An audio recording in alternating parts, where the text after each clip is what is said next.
we said, we discussed, we're going to do labor market, right ji. So let's make a quick start for labor market. और ये आपका again efficiency के बाद consumer behaviour के साथ second most important unit है आपका micro का. सो चलिए गुड, कुछ बच्चे नजर आना शुरू हो गए. मोमिना, गुड. अस्सलाम वालेकुम अहमद अली, अली अहमद एंड मोमिना. अब हैं जी हम नंबर लेबर मार्केट. अच्छा ये तो मैं उस पर हूँ ना.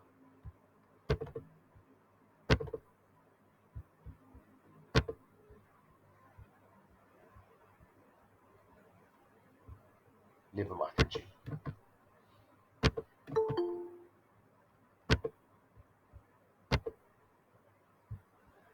जी बच्चे, somebody is looking to join. Let me just very quickly join them in. Oops. अस्सलाम वालेकुम Bilal, good to see you. Right जी, so we starting with labour market का चैप्टर. आज इसको पूरा करना है हमने. पहला टॉपिक हम एक क्वेश्चन की फॉर्म में करते हैं इसमें. It is a market where labour is bought and sold. ये आपकी होगी जी सिंपली लेबर मार्केट. क्वेश्चन है discuss why the individual worker supply curve bends backwards. अगर हम इंडिविजुअल वर्कर का सप्लाई कर्व देखें तो वो बैकवर्ड बेंड होता है. अस्सलाम वालेकुम मेरीन and one other kid that joined. So पहला टॉपिक जो लेबर मार्केट का है कि वाई. जी बेटे, why does individual workers supply curve bend backward. तो उसको हम एक क्वेश्चन की फॉर्म में देखते हैं. Discuss why the individual worker supply curve bends backward. 12 marks. Answer है जी इंडिविजुअल वर्कर्स. पहले हम बेसिक बता रहे हैं उसको बिल्कुल लेमैन की टर्म में. इंडिविजुअल वर्कर्स सप्लाई कर्व या सप्लाई को मैंने डिफाइन किया is the willingness and ability of workers to work at different wage rates per period ceteris paribus. ठीक है. तो इंडिविजुअल वर्कर की सप्लाई क्या है कि वो कितने घंटे काम करना चाह रहा है, कितना आवर काम करना चाह रहा है eight different wage rates per period citrus पैरेबस. Individual worker का सप्लाई का बेटे बैकवर्ड बेंड होता है जरा थोड़ा सा सी शेप में, उल्टे सी की शेप में. रीजन उसकी क्या है कि हाई वेज रेट्स पे वर्कर्स लेजर को प्रेफर करते हैं काम करने से मुकाबलतन. ये हमने ग्राफ बनाया जी. जब वेज रेट W0 था वर्कर 40 घंटे काम कर रहा था. वेज रेट W1 पे गया तो वर्कर 45 घंटे काम कर रहा था. जब वेज रेट W2 पे और ऊपर गया तो वो सिर्फ 35 घंटे काम कर रहे हैं. इन सिंपल टर्म्स उसने यहाँ पे कैलकुलेशन की है कि देखो मैं ज़्यादा रेस्ट करके भी कमाई ज़्यादा कर सकता हूँ. मसलन W1 पे लेट्स से $15 वेज थी, वो 40 घंटे काम कर रहा था तो $600 कमा रहा है. W2 $20 वेज रेट और 35 घंटे काम कर रहा है तो वो 700 कमा रहा है. ज़्यादा कमा भी रहा है और उसको leisure time friends and family के साथ भी मिल रहा है. तो that's why he is preferring.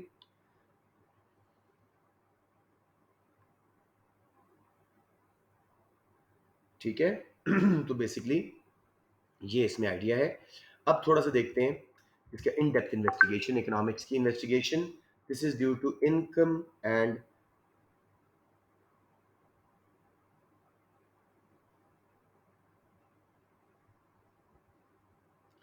एक सेकंड, एक मैसेज का जवाब देने दें.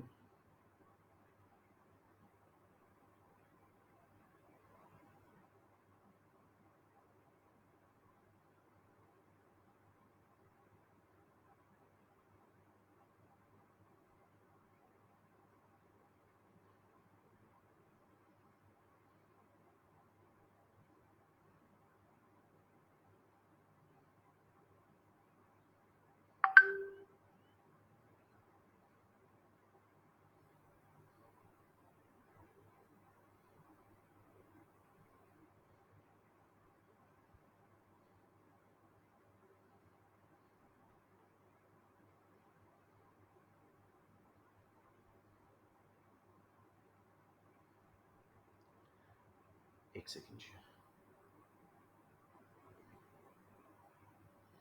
Right, so let's go on. This is due to income and substitution effect of wage change. जैसे प्राइस चेंज का कंज्यूमर बिहेवियर में पढ़ा था कि एक इनकम इफेक्ट आता है, एक सब्स्टिट्यूशन इफेक्ट. तो wage is the price of labour, तो इसमें भी वो दोनों इफेक्ट शामिल है. So what is income effect? It is the change in willingness of the worker to work due to change in his real income. When wage rate changes. Wage rate बढ़े, real income purchasing power बढ़ती है, ठीक है, उसके result में वो ज़्यादा घंटे काम करेगा या कम, ये है income effect. It can be argued that work is an inferior good. Anytime wage rate rises, worker prefers leisure over work as it is a normal good. ठीक हो गया? It can be argued that काम जो है वो थोड़ा सा boring है, inferior good है, जबकि work एक leisure जो है, सॉरी, वो एक normal good है, उसको हम enjoy करते हैं। So income effect wage rise का हमेशा नेगेटिव होगा। जब भी वेज बढ़ेगी, वर्कर कम घंटे काम करना चाहेगा। और सब्स्टिट्यूशन इफेक्ट जो कि change in willingness of worker है due to change in relative price of work in leisure, ठीक है। इसमें क्या है जी, it's always positive for wage rise. जब भी वेज बढ़ेगी वो ज्यादा घंटे काम करना चाहेगा। उसकी वजह क्या है? वेज बढ़ने से लेजर महंगा हो रहा है, अपॉर्चुनिटी कॉस्ट ऑफ लेजर ज्यादा हो रही है। पहले घंटे का वो $10 कमाता था, अगर घंटा छुट्टी करता है $10 का नुकसान है। अब अगर वो घंटा छुट्टी करता है तो $20 तनख्वाह है, $20 का नुकसान है। Hence he will always prefer work over leisure जब भी वेज रेट बढ़े। तो ये दो इफेक्ट साइमल्टेनियसली इंसान के बीच में चल रहे होते हैं। कैसे डिसाइड होता है? अब जरा देखो, लोअर हाफ में W0 तक, वेज तक, वर्कर का सब्स्टिट्यूशन इफेक्ट जो कि पॉजिटिव होता है was greater than income effect. उसने ज्यादा घंटे काम किया। W0 से W1 पे आए, अब भी उसने ज्यादा घंटे काम किया, सब्स्टिट्यूशन और इनकम इफेक्ट बराबर हो गए। लेकिन जब वेज रेट W2 पे गया तो income effect was greater than substitution effect, क्योंकि उसको इतनी वेज अब मिल रही है कि उसने इंफीरियर गुड वर्क को सब्स्टिट्यूट कर दिया और प्रेफर किया लेजर को। ये टोटली क्लियर हो गया या shall I explain it once more?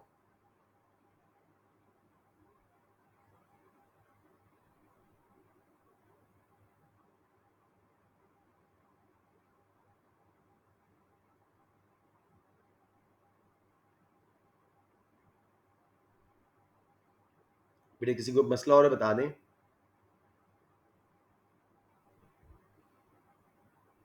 Sir सी इंडिविजुअल सप्लाई कर्व पे क्या क्वेश्चन आ सकता क्या क्या बोल रहे हैं, दोबारा बोलें। सॉरी। है? इस इंडिविजुअल सप्लाई कर्व पे मतलब लेबर की जो है उसमें कुछ क्वेश्चन क्या आ सकता है? यही क्वेश्चन आता है कि डिस्कस या explain why an individual worker supply curve bends backward. समझ आ गया बेटे?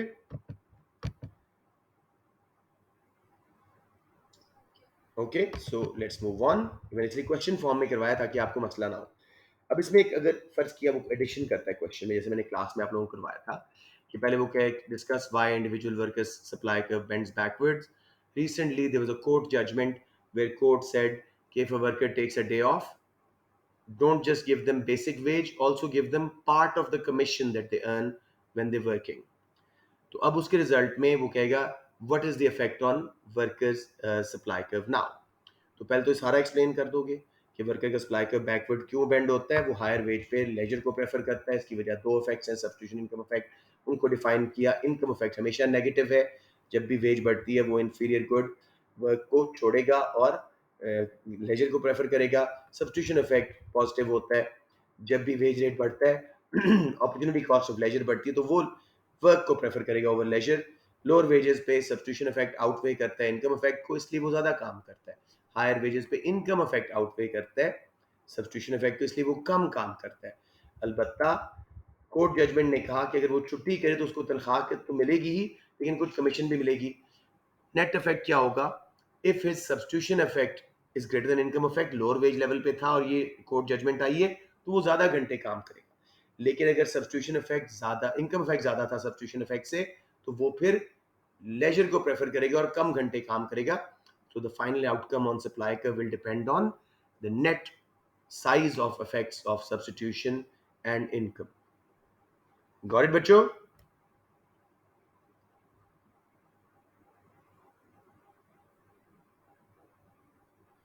बच्चे समझ आ गया या अभी कंफ्यूजन है? Please, there's too much quietness, I'm not sure आप लोगों को बात समझ आ गई है? सर आगे Let's now move on. हमने इंडिविजुअल वर्कर का सप्लाई कर्व पढ़ा। अब जरा बाकी सप्लाई साइड ऑफ लेबर देखते हैं। Market supply of labour perfect market में, इसमें भी हम एफिशिएंसी की तरह पहले परफेक्ट मार्केट देखेंगे, फिर इम्परफेक्शंस ले आएंगे। तो एक परफेक्ट लेबर मार्केट में वर्कर्स का सप्लाई कर्व अपवर्ड स्लोपिंग होता है. What is market supply? Horizontal sum of individual labour supply curves. ये बैकवर्ड बेंडिंग नहीं है. उसकी वजह क्या है? जब भी वेज रेट बढ़ेगी, जिन वर्कर्स का सब्सटीट्यूशन इफेक्ट इनकम इफेक्ट से बड़ा है, वो ज्यादा घंटे काम करेंगे, इसलिए ऊपर जाएगा. सेकेंडली, बैकवर्ड बैंड इसलिए नहीं आएगा कि दूसरी इंडस्ट्री से भी वर्कर्स अट्रैक्ट हो के इस इंडस्ट्री में आ जाएंगे. Any confusion?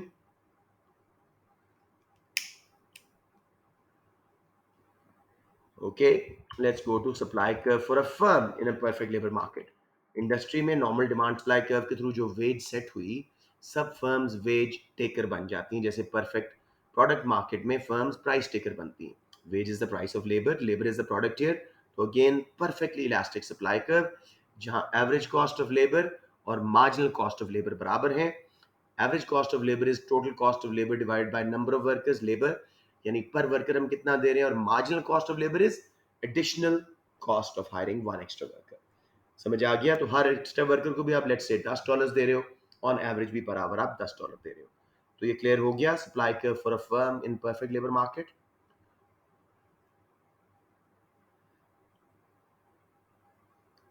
Okay, I guess yes. अब हम तीसरा तीन पढ़ चुके हैं. Individual worker supply curve, backward bending. Perfect market का सप्लाई कर्व, अपवर्ड स्लोपिंग. और परफेक्ट लेबर मार्केट फर्म का supply curve, perfectly elastic, where W is equal to MCL and ACL. Monopsony क्या है जी? When one single buyer of labor exists and it dominates the market. ठीक है? One single buyer of labor exists and it dominates the market. ठीक है? इस case में ये veg shutter बनता है. इसका जो सप्लाई कर्व है वो एवरेज कॉस्ट ऑफ लेबर है, लेकिन जब भी इसने ज्यादा वर्कर हायर करने हैं, वेज रेट बढ़ाएगा, मार्जिनल कॉस्ट तेजी से ऊपर जंप करेगी. There is a divergence difference between average cost of labour and marginal cost of labour. ये बात समझ आ रही है? मैं अब कैलकुलेशन थ्रू भी समझाऊंगा, लेकिन ये बात समझ आ रही है?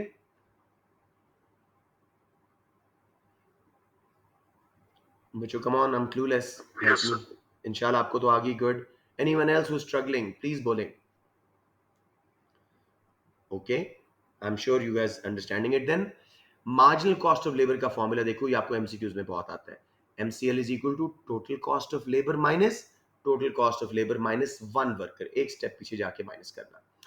और average cost of labour is total cost of labour over number of workers, यानी लेबर इटसेल्फ. अब देखो, वेज $10 थी, पहला वर्कर हमने हायर किया, मार्जिनल कॉस्ट भी 10 थी, एवरेज भी 10. सेकंड वर्कर हायर करने के लिए हमें वेज बढ़ानी पड़ी, 12 पे गए. मार्जिनल कॉस्ट 10 से जंप करके सीधी 12 पे गई, जबकि average cost 10 plus 12 22 total cost थी, डिवाइड किया लेबर नंबर 2 वर्कर से, एवरेज कॉस्ट सिर्फ $11 थी.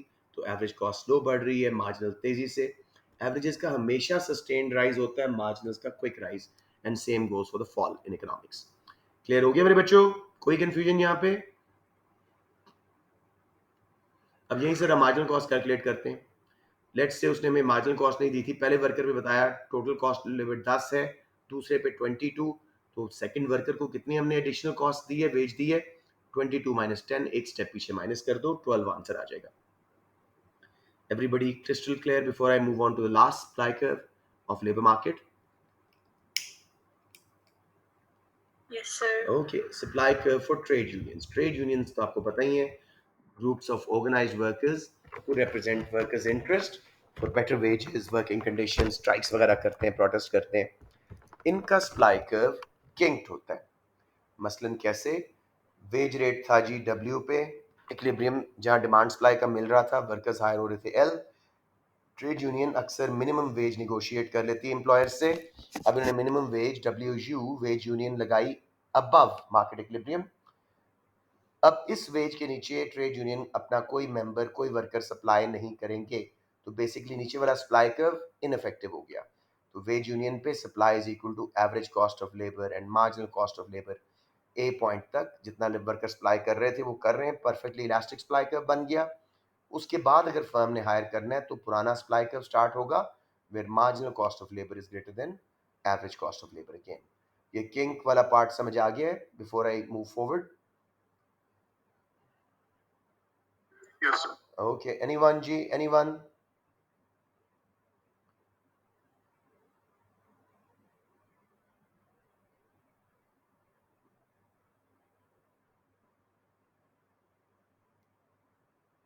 Okay, very good.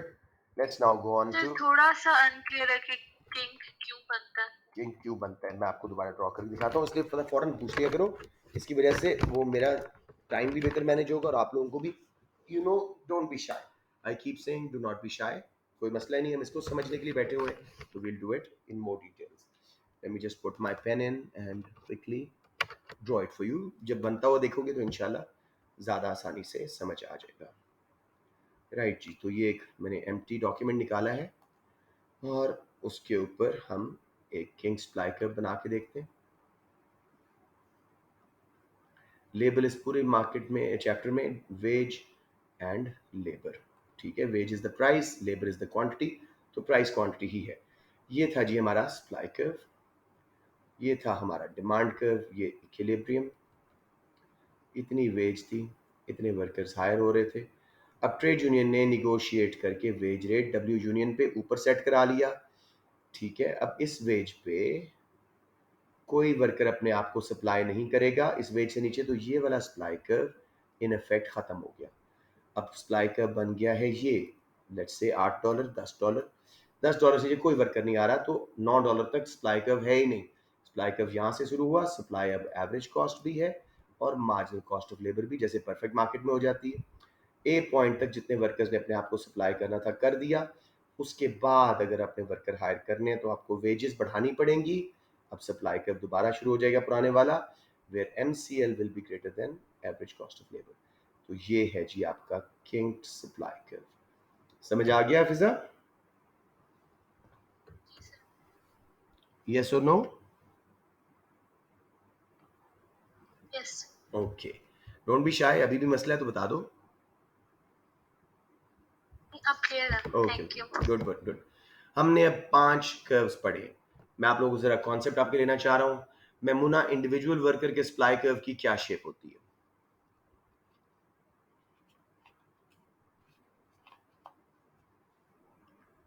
मेमुनाजर, are you there? Individual worker का सप्लाई कर्व हमने सबसे पहले पढ़ा, 12 मार्क का क्वेश्चन भी किया। उसकी सर शेप क्या होती बैकवर्ड है? Bending. Backward bending, good. Perfect market backward के बेंडिंग। सप्लाई कर्व की इंशाल क्या शेप होती है? परफेक्ट लेबर मार्केट के सप्लाई कर्व की शेप क्या होती है?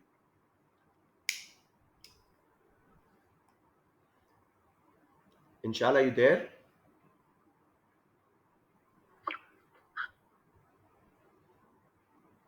अगर नहीं पता, याद नहीं आ रहा तो बता दो। इसे रिपीट कर दें, क्या पूछ रहे थे? परफेक्ट लेबर मार्केट के सप्लाई कर्व की शेप क्या होती है? लेबर मार्केट की, not firm. Perfect labour market की। उसकी perfectly no no no, I keep on saying market. Market की तो नॉर्मल सप्लाई होती है ना बेटे, ये वाली। तो देखो ये शेप होती है। समझ आ गया इंशाल? बैकवर्ड बेंड नहीं होता, upward sloping supply curve normal वाला होता है। गॉट इट बेटे? Yes okay. नबीहा, आप मुझे बताएं परफेक्ट लेबर मार्केट की फर्म के सप्लाई कर्व की क्या शेप होती है?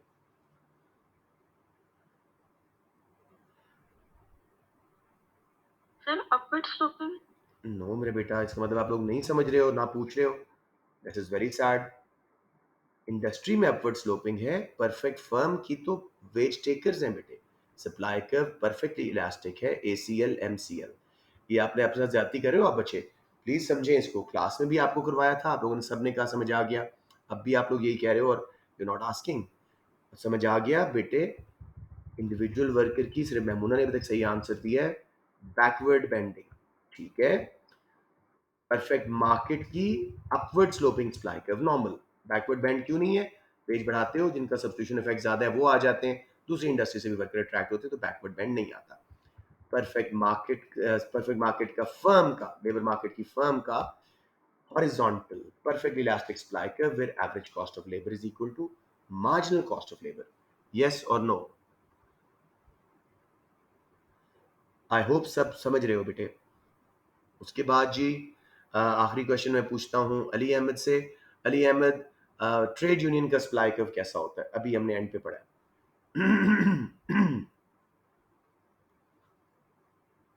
अली अहमद, ट्रेड यूनियन का सप्लाई कर्व कैसा होता है? Yes, sir. Give me a minute. Sure.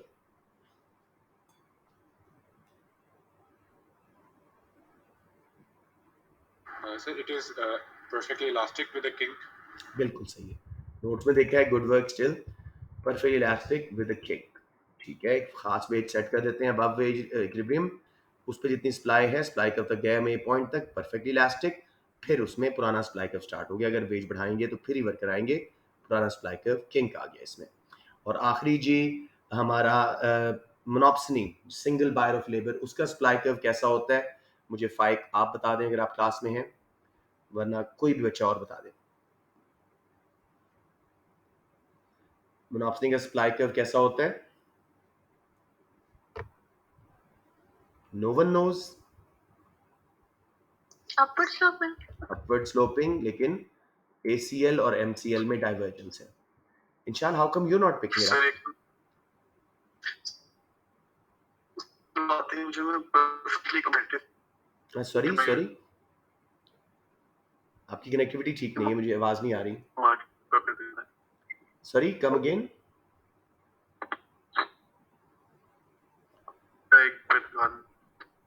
I can not hear you. चलें जी, परफेक्टली मैं दोबारा कर रहा हूँ। परफेक्ट मार्केट में इंडिविजुअल का supply curve backward bending, market का supply curve upward sloping, firm का supply curve horizontal where supply is equal to average cost of labour and marginal cost of labour. Trade unions का kinked supply curve, पहले elastic और फिर king आ गया, पुराना supply curve start हो गया।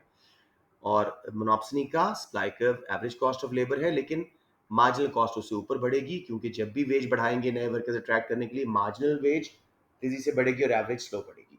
तो दिस इज द कॉन्सेप्ट कि हमने पांचों पढ़ ली, अब आपको बहुत दफ़ा करवा ली है, अच्छी तरह आना चाहिए। किसी बच्चे को यहाँ क्वेश्चन है तो प्लीज़ पूछ लो।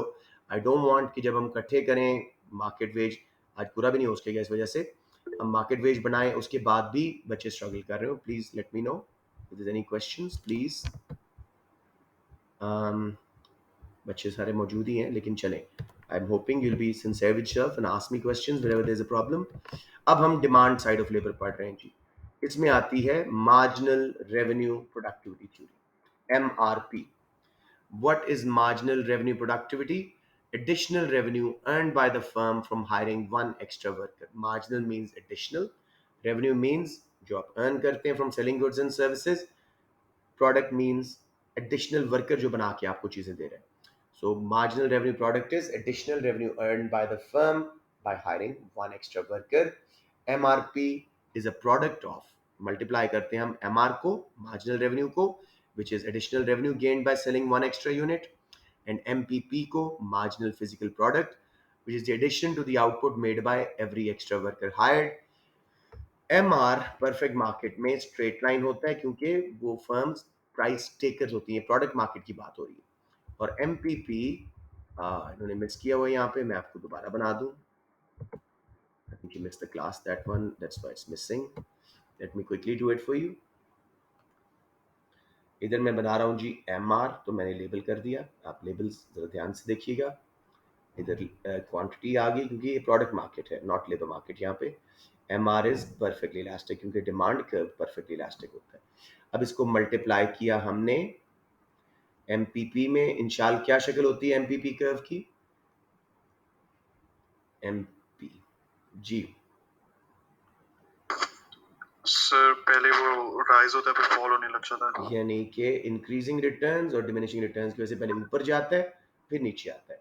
अब इसको जब हम इक्वल टू करेंगे तो इधर आ गया जी MRP, लेबल्स ध्यान से, इधर लेबर, तो MPP कर्व ये था और MRP कर्व बराबर शिफ्ट होगा, क्योंकि MR कांस्टेंट है, दोनों जगह पे बराबर शिफ्ट हो रहा है। That is the point here. समझ आ गई?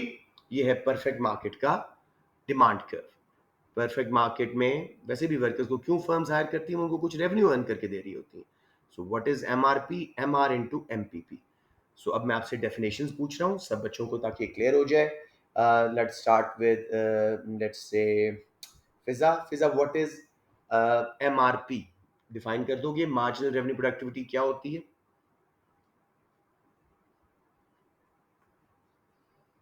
It is the additional revenue earned by producing an extra unit of no output. By hiring one extra worker. Marginal revenue product, worker जितनी चीजें आपको बना के दे रहे हैं ना, उसको MR में मल्टीप्लाई कर रहे हो, समझ आ गई?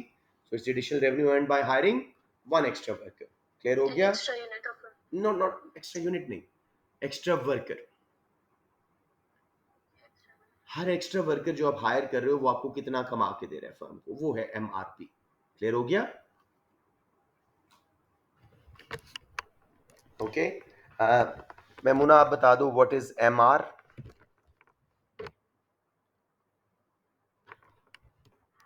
Sir MR is marginal revenue. Yes, define करो।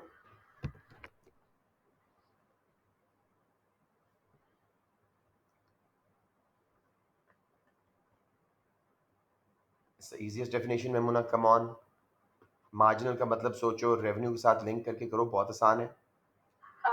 Sir, it's the additional total revenue generated by additional total क्यों कह रही हो? producing additional one revenue extra generated unit. By selling one extra unit of a good और service. One extra हाँ, unit. इसमें total ना बोलो, वो सारा आंसर ही गलत हो जाएगा। MPP, Sorry. Marginal physical product. Let's say Ali Ahmed, can you define MPP, marginal physical product? Sir, it is the additional output produced by one additional worker. शाबाश, दैट्स परफेक्ट। और इसकी शेप इंक्रीजिंग रिटर्न्स और diminishing returns की वजह से पहले ऊपर जाता है फिर नीचे। तो MRP जब मल्टीप्लाई किया बराबर शिफ्ट हुआ। तो ये हो गया जी हमारा demand side of labour. Labour demand के परफेक्ट मार्केट में MRP के थ्रू होता है। MR स्ट्रेट लाइन, क्योंकि हर यूनिट सेम प्राइस पे बिक रहा है परफेक्ट प्रोडक्ट मार्केट में। MPP पहले ऊपर जाता है फिर नीचे, जब मल्टीप्लाई किया तो बराबर शिफ्ट हुआ। इन्होंने यहाँ मिस किया, मैंने वहाँ आपको बना दिया। Let's move on to demand curve for labour in imperfect markets, monopoly वगैरह में।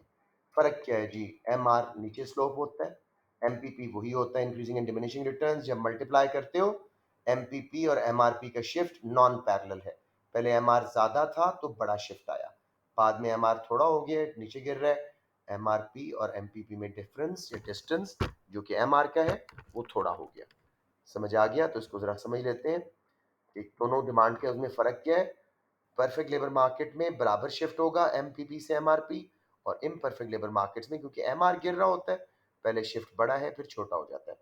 ये बात समझ आ गई बच्चों, या कोई confusion? All right, wage determination in a perfect labour market. अब हम डिमांड सप्लाई को इकट्ठे करने लगे हैं। ये आपके कॉमन एसेज, पहला मेरा मैंने 12 मार्क का क्वेश्चन की फॉर्म में किए। Explain how wages are determined in a perfect labour market. सबसे पहले की टर्म थी वेज, फिर परफेक्ट लेबर मार्केट को हम प्रॉपर बताएंगे। Wage is the reward for labour for providing their services, या wage is what firms pay for hiring workers. Perfect labour market has certain assumptions या सर्टेन फीचर्स। जैसे perfect product market थी ना, perfect competition वही चीज़ है, बस labour is your product. अगर लेबर को प्रोडक्ट समझोगे काम आसान हो जाएगा। Large number of buyers and sellers of labour, बहुत सारे वर्कर्स जो अपने आप को सप्लाई कर रहे हैं, बहुत सारी फर्म्स है जो हायर कर रही हैं। ऑल वेज टेकर्स, पहला पॉइंट। सेकेंडली जी होमोजीनियस लेबर, आइडेंटिकल स्किल्स हैं, एक जैसी क्वालिटी है सब वर्कर्स की, उनकी एफिशिएंसी वगैरह सब बराबर है। Number 3, perfect knowledge for firms and workers. Firms को पता है वर्कर्स की स्किल्स क्या है, प्रोडक्टिविटी क्या है, अवेलेबिलिटी कहाँ है। वर्कर्स को पता है फर्म्स क्या पे कर रही हैं, क्या वर्किंग कंडीशंस है, मार्केट में कहाँ कहाँ जॉब्स अवेलेबल है।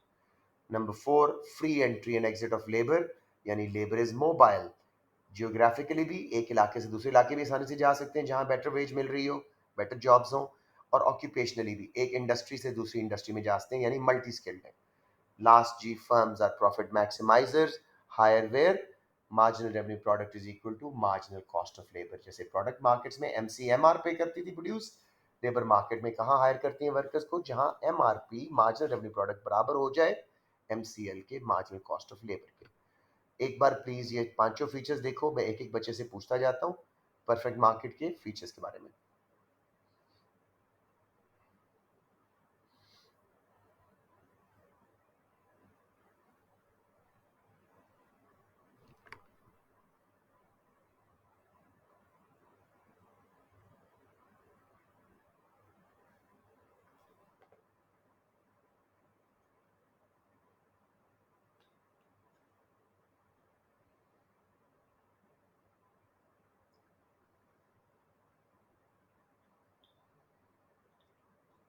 Have you guys gone through it? मैं पूछ लूँ, इसको स्क्रीन को मिनिमाइज कर लूँ या अभी थोड़ा टाइम चाहिए आप लोगों को?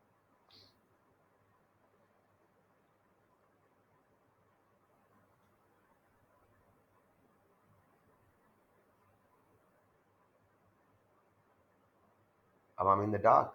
Let me know. Shall I wait or are you done?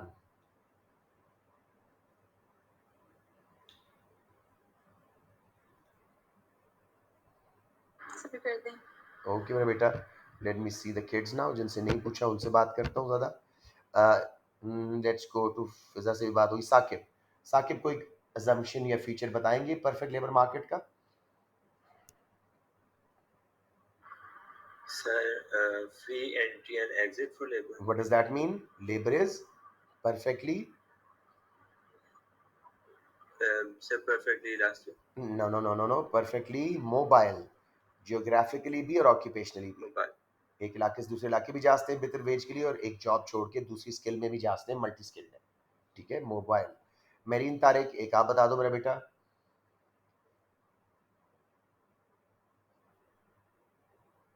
Large number of buyers and sellers of workers who are all wage takers.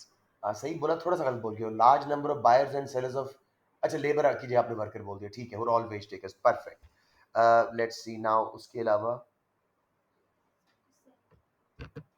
उसके बाद हमारे पास है जी अदनजारा, आप बता दें मेरा बेटा। कोई और फीचर एक बताया इन्होंने, यू नो परफेक्ट मोबिलिटी यानी easy entry and exit of labour. एक ने बताया large number of buyers and sellers of labour who are all wage takers. जी अदन।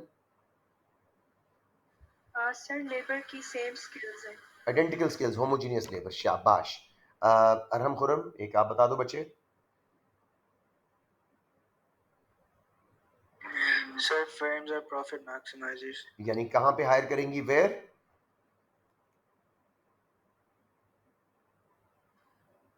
Sir, where MRP is equal to MCL. शाबाश, वेरी गुड।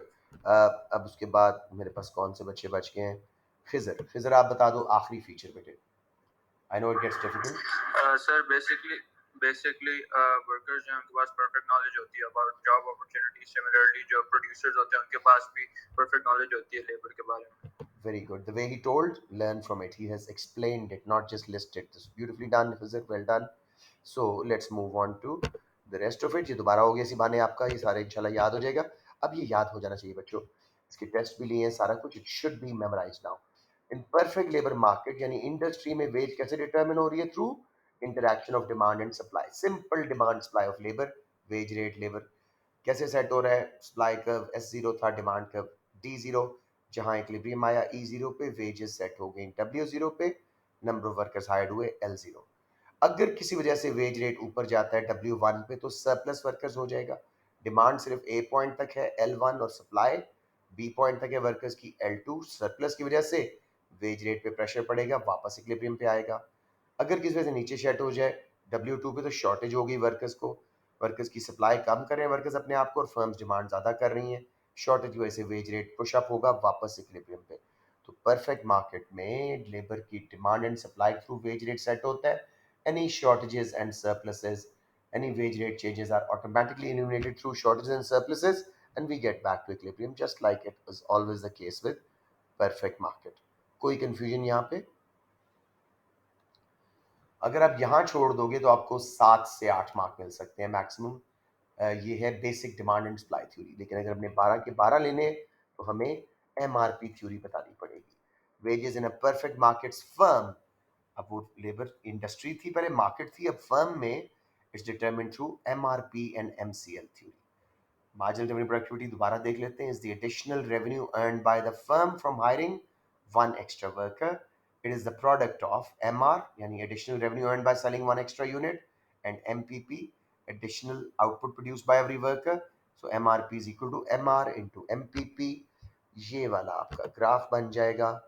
इसको explain कर दिया कि परफेक्ट मार्केट में, प्रोडक्ट मार्केट में MR स्ट्रेट लाइन होता है क्योंकि हर एक्स्ट्रा यूनिट सेम प्राइस पे बिक रहा होता है। MPP increasing and diminishing returns वैसे ऊपर नीचे स्लोप होता है, और जब इसको मल्टीप्लाई करते हैं तो MRP बराबर शिफ्ट होता है। ये डिमांड कर्व बन गया लेबर का। किसी को प्रॉब्लम जी यहां तक?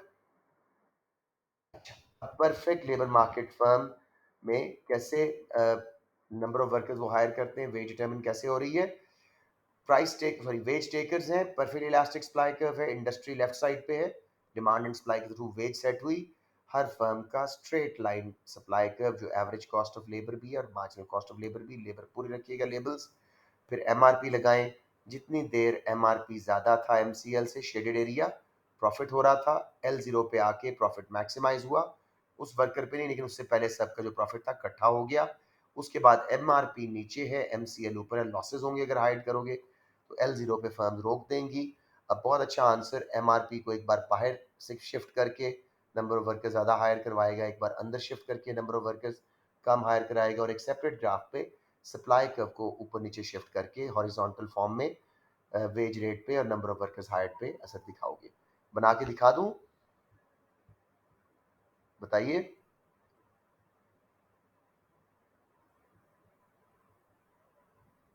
सर बना दो। Sure, let's quickly do it. ये देखो, पहले वाले केस में आपने सिर्फ एमआरपी को शिफ्ट करना है। What is happening, why is it not working, एक सेकंड जी। ये हम थोड़ा सा इसको नीचे ले जाते हैं ताकि हम आसानी से अपना काम कर सकें।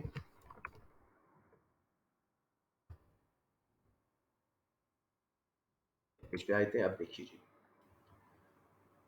दोनों केसेस में आपने लेफ्ट साइड पे इंडस्ट्री का बनाना है, सप्लाई एंड डिमांड लगा के इक्विलिब्रियम करके सिंपल वेज रेट लेबर, और ये हर फर्म का, इंडिविजुअल फर्म का परफेक्टली इलास्टिक सप्लाई कर्व बन गया, ACL MCL, और इधर वेज इधर लेबर।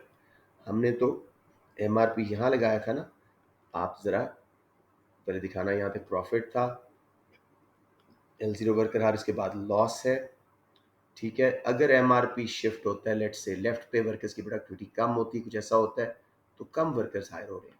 अगर MRP ज़्यादा शिफ्ट हो रहा है, ज़्यादा वर्कर्स हायर हो रहे हैं, ठीक है। दूसरे केस में आप सप्लाई कर्व्स को शिफ्ट करके दिखाएंगे। ये हमारा इनिशियल सप्लाई कर्व था S0 where MCL is equal to ACL। अब इस केस में डिमांड को वहीं रहने दीजिएगा, MRP इक्विलिब्रियम, जहाँ MRP MCL को कट कर रहा है, नंबर ऑफ वर्कर्स हो गया, वेज रेट हो गया। अब किसी वजह से अगर इंडस्ट्री में लेट से यूं हुआ है, सप्लाई कर्व ऊपर गया, तो देखो वेज रेट बढ़ा और कम वर्कर हायर हुए। किसी वजह से सप्लाई कर्व नीचे शिफ्ट हुआ, देखो वेज रेट नीचे गया और ज़्यादा वर्कर्स हायर हुए। समझ आ गया, सिर्फ डिमांड सप्लाई की शिफ्ट है, बस इनकी शक्लें फ़र्क है। Everyone clear on that? Sir shift के और कौन से फैक्टर्स हैं प्रोडक्टिविटी के अलावा? वो मैं नीचे आपको पढ़ाऊंगा, अभी हमने वेज डिफरेंशियल्स में जाना है, वो हमने पढ़ने हैं, ठीक है। राइट हो गया फिजा, क्लियर? Yes sir. ओके जी। अब इम्परफेक्शंस ऑफ लेबर मार्केट, ये परफेक्ट मार्केट वाला क्वेश्चन खत्म हो गया था।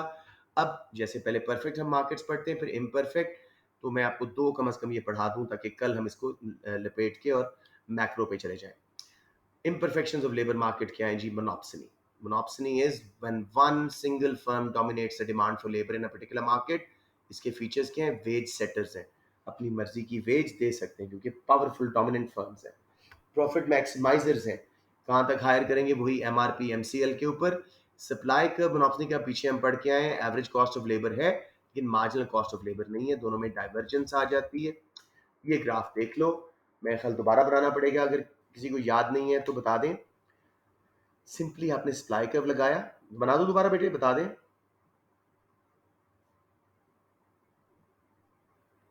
ओके, सप्लाई कर्व लगाया, एवरेज कॉस्ट ऑफ लेबर, फिर MCL उससे ऊपर लगा दी, MRP लगाया, MCL MRP का equilibrium, EM equilibrium monopoly, wage इनको देनी चाहिए थी W स्टार इक्विलिब्रियम के मुताबिक, लेकिन LM वर्कर हायर कर रहे हैं और वेज दे रहे हैं सप्लाई कर्व के मुताबिक WM, वेज नीचे दबाई हुई है, दोनों काउंट्स पे एक्सप्लॉइट कर रहे हैं।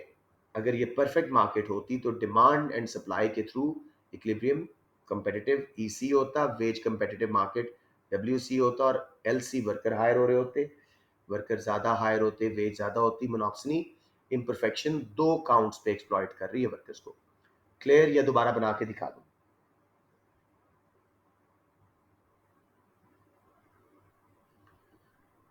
ओके, क्लियर होगा। फिर let's move on to the next one, trade unions. इसके डिटेल थोड़ी सी देखते हैं जी। They are organized groups of workers that negotiate on workers rights through collective bargaining. मिल के अपनी बात मनवाने की कोशिश करते हैं। इनके रोल्स क्या हैं जी? Negotiate on higher wages, negotiating on better working conditions, कि हमारे वर्क प्लेस टेम्परेचर अच्छे करो, छुट्टियां ज़्यादा दो, पैटर्निटी मैटर्निटी लीव्स, हमारे कॉन्ट्रैक्ट्स को ज़्यादा सिक्योर करो, this and that. Fight redundancies, अगर फर्म्स अपनी कोई ब्रांचेस बंद कर रही हैं, रिडंडेंसीज कर रही हैं, तो ये उसकी निगोशिएशन करेंगे कि पहले हमारे मेंबर ना निकालो, नॉन मेंबर निकालो, जो पहले हायर किया था उसको बाद में निकालो, इस तरह की बात। Number 4, if worker is unfairly dismiss, तो ये उसको अनएम्प्लॉयमेंट बेनिफिट्स देंगे। इनके पास सब्सक्रिप्शन फी होती है, मेंबर से फी लेते हैं और लीगल सपोर्ट प्रोवाइड करते हैं। नंबर 5 जी, प्रोवाइड रिक्रिएशन फैसिलिटीज, मसलन स्विमिंग पूल्स वगैरह, training opportunities for their workers. ये हो गया जी ट्रेड यूनियंस की रोल्स। फिर आगे जी हम ट्रेड यूनियंस कब अपनी बात मना सकते हैं हायर वेजेस वाली विदाउट कॉजिंग अनएम्प्लॉयमेंट? जब डिमांड इनइलास्टिक हो फाइनल प्रोडक्ट की, वेज भी बढ़ा लेंगी फर्म्स, तो उनकी कॉस्ट बढ़ने से जो प्राइस वो बढ़ाएंगे उनका रेवेन्यू स्टिल बढ़ेगा। प्रॉफिट फर्म्स के ज़्यादा हैं तब भी वो वेज बढ़ा देंगे। ट्रेड यूनियंस लार्ज नंबर हैं और मेंबरशिप बड़ी स्ट्रांग है, बड़े लड़ाके से हैं, तो उनकी बात मानी जाएगी। जब wage is a small part of cost, तब भी ट्रेड यूनियन की बात मानी जाएगी। इकोनॉमिक ग्रोथ पीरियड था, फर्म्स एक्सपैंड करें थे, उनको वर्कर्स चाहिए, वेज बढ़ा देंगे। Capital is not a good substitute of labour, इस केस में भी ट्रेड यूनियन की बात मानी जाएगी। रिकैप दे दूं या समझ आ गया?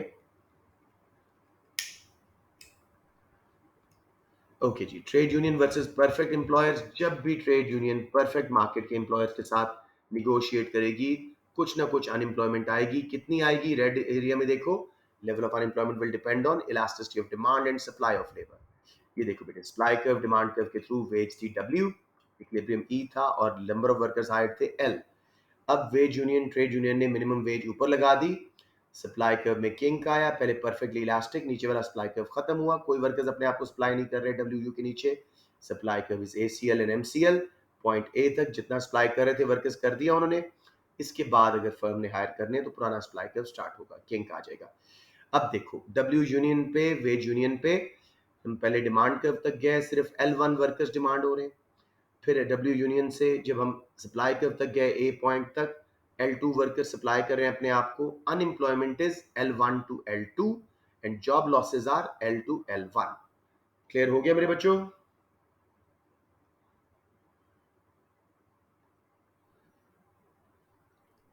Okay, anyone, any problems? Okay, let's move on. तो ये हमारी सारी एक्सप्लेनेशन हो गई। फिर trade union versus monopoly, bilateral monopoly, दोनों साइड पे पावरफुल हैं। ट्रेड यूनियन भी एक ही है जिसके सारे वर्कर्स मेंबर हैं, मोनोपोली एक ही बायर ऑफ लेबर है, एक ही फर्म हायर कर रही है। सो अगर trade union is against you know has all the members in the industry और सारे वर्कर्स उसके मेंबर हैं, सामने से उसके मोनोपोली बिजनेस आता है, तो ना सिर्फ वो वेजेस बढ़वा लेंगे बल्कि अनएम्प्लॉयमेंट भी नहीं होगी, जॉब लॉसेस भी नहीं होंगे। नोट करो, MCL MRP की इक्विलिब्रियम मोनोपोली, वेज देनी चाहिए थी W स्टार, हायर कर रहे हैं वर्कर्स LM, वेज दे रहे हैं अपने सप्लाई कर्व के मुताबिक WM। सो W स्टार से लेके WM तक निगोशिएशन मार्जिन है, उसके बीच में ट्रेड यूनियन अगर वेज बढ़वाएगी, ना सिर्फ वर्कर ज़्यादा हायर हो रहे हैं बल्कि वेज भी बढ़ रही है। हमेशा मैं इसको थोड़ा सा दोबारा बना दूं, इस बच्ची ने थोड़ी सी इसमें एक ग्लिच किया है, गलत नहीं है, टेक्निकल ग्लिच है, तो मैं चाह रहा हूँ कि मैं एक बार फिर आपको दोबारा बना के दिखा दूँ। थोड़ा सा डिमांड सप्लाई के लेवल से ऊपर लगाइएगा, इस बच्चे ने ये गलती की है। तो लेट्स सी, इधर आ गया बच्चों वेज रेट, इधर लेबर। सबसे पहले सप्लाई कर्व लगाइए, ओरिजिन से सप्लाई इज ACL, फिर मार्जिनल कॉस्ट लगाइए MCL, फिर जी MRP यानी डिमांड कर्व फॉर लेबर लगाइए। अब MRP MCL, profit maximizing number of workers, equilibrium M पे इन्होंने लेबर मोनोपोली इतने हायर करने किए, वेज देनी चाहिए थी W स्टार, लेकिन दे रहे हैं अपने सप्लाई कर्व के मुताबिक WM, वेज मोनोपोली। इतना सारा बार्गेन मार्जिन है ट्रेड यूनियंस के पास। ठीक है, अब थोड़ा सा इस इक्विलिब्रियम सप्लाई डिमांड से ज़रा ऊपर रखिएगा, वेज यूनियन। अब देखो, हम इस पे गए सप्लाई कर्व तक, अब स्ट्रेट लाइन सप्लाई कर्व हो गया, नीचे वर्कर अपने आप को सप्लाई नहीं कर रहे, supply is equal to ACL MCL, point A तक जितने वर्कर अपने आप को सप्लाई कर रहे थे, हमने हायर किया अपने एवरेज कॉस्ट के मुताबिक उनको लेबर यूनियन, ना सिर्फ वर्कर ज़्यादा हायर हो गए बल्कि वेज भी बढ़ गई, दोनों एक्सप्लॉयटेशंस ट्रेड यूनियन ने रिमूव कर दी। Anyone who is struggling here?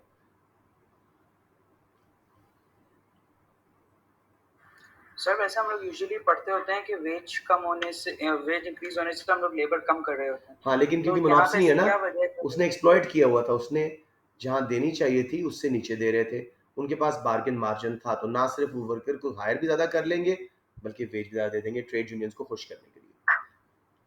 तो सर अगर वो लोग पहले ही अपने वर्कर्स को इतना रख लेते जिसमें उनकी प्रोडक्टिविटी मैक्सिमम हो जाती, तो उन्होंने वैसे क्यों नहीं किया?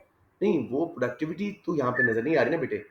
प्रोडक्टिविटी इज थ्रू MRP, वो तो हमें इंटरनल वर्किंग है। उन्होंने हायर किए हैं जितने उनको चाहिए थे, प्रॉफिट मैक्सिमाइजिंग LM। अब तो ट्रेड यूनियन की धौंस की वजह से उनको ज़्यादा हायर करने पड़ रहे। समझ रहे हो बात? ठीक है sir. Yeah that's the case, well done, that is it जी। ये दो इम्परफेक्शंस हमने कर ली। कल मैं आपको जल्दी से रिकैप दे के बाकी के वेज डिफरेंशियल्स और वो सब करवा के, सप्लाई डिमांड शिफ्ट्स वगैरह करवा के लॉन्ग क्वेश्चन एक करवाऊंगा 25 मार्क का, ताकि आपका एक कॉन्सेप्ट बहुत अच्छा बिल्ड हो जाए। So any questions before I close the class? चलें, दैट्स इट। 3 No, बच्चे निकल गए फॉर सम रीजन। चलें, लेट्स गो जी, दैट इज इट।